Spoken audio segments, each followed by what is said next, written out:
In April, Clear Vision received an award from the Sanford St. Martin's Trust for the latest education video resource, Buddhism Today.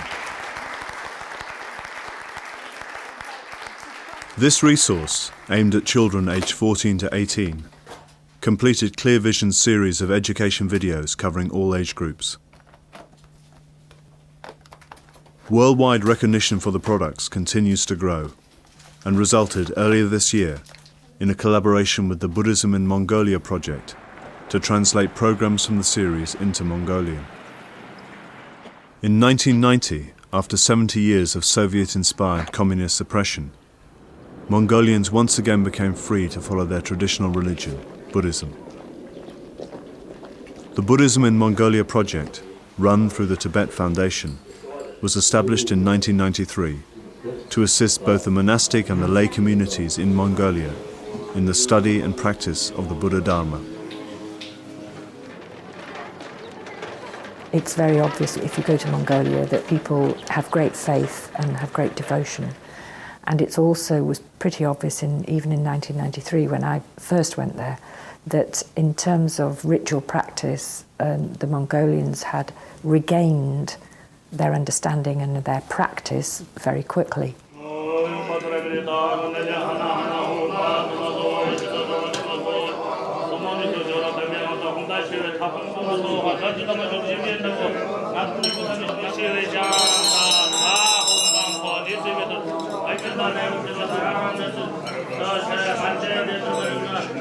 Though, as I said, the majority of the population have this great devotion to Buddhism, they don't understand why things are done, and they are now a very educated population. The Soviet-style system, whatever its faults, did result in a society with over 95% literacy, very high level percentage of people going into university education, being sent to parts of the Soviet bloc for further education. Mongolians from sort of 45 down want to know why. They aren't content simply to have the prayers read, to have the lamas bless them on the head with the texts, to pay for money for prayers. They want to know why. They want to understand what the rituals mean. They want to understand what the basic ideas of Buddhism mean. So there is this huge need for literature, for teachings on a very sort of prosaic level, which people can understand and come to understand Buddhism.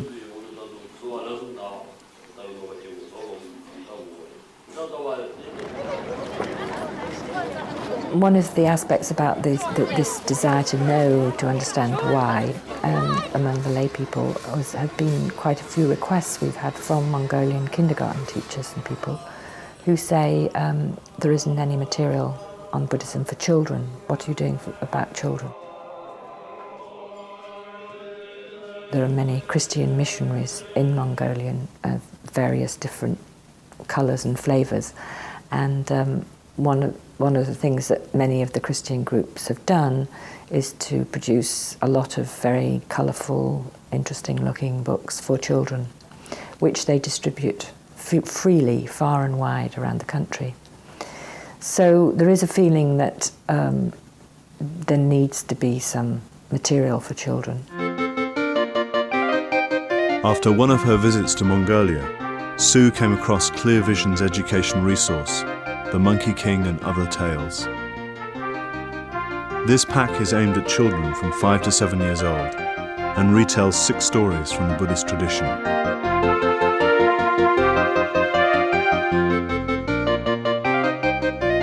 Be careful not to let any fruit drop into the water called the Monkey King. But there's lots of fruit, replied the little one. It just seemed to be a very good opportunity, really, to work with material that's already being made and also to work in video, because in Ulaanbaatar particularly everybody has televisions, so that one is sort of being modern and, you know, Buddhism is just being modern like anything else. So we got in touch with Clear Vision Trust and asked if we could collaborate with them to use this material and produce it with a Mongolian soundtrack for Mongolia. And that's what we're now doing. And it's amazing that it's actually coming to fruition. төр дамжин дээш авируу. Усан дунгав тун хянуур бай хэмээн сармагчны хан тэдэнд анхааруулв. Энэ зөндөө их шимс байна шүү дээ хэмээн өнөөх балчир сармагчин хэлсэнд тийм ээ. Харин энэ сайхан It will be шимс used by kindergartens, we hope. It's also pretty certain it will be shown on Mongolian television, and that will cause some interest, people wanting to get hold of it. And we will also try and distribute it in the countryside through the province centres and probably the small monasteries in the countryside.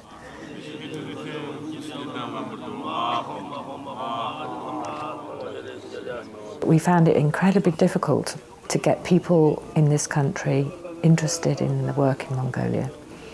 And I think it was a number of things. Partly it was because people don't know much about Mongolia. One of the things most of us didn't know about, I certainly didn't, was that it is a Buddhist country, that it was as Buddhist as Tibet, that it had suffered as much as Tibet. But having said that, other people now are beginning to understand what we are trying to do there, why we need to be there, and we are beginning to get supporters. Yes, the future's bright.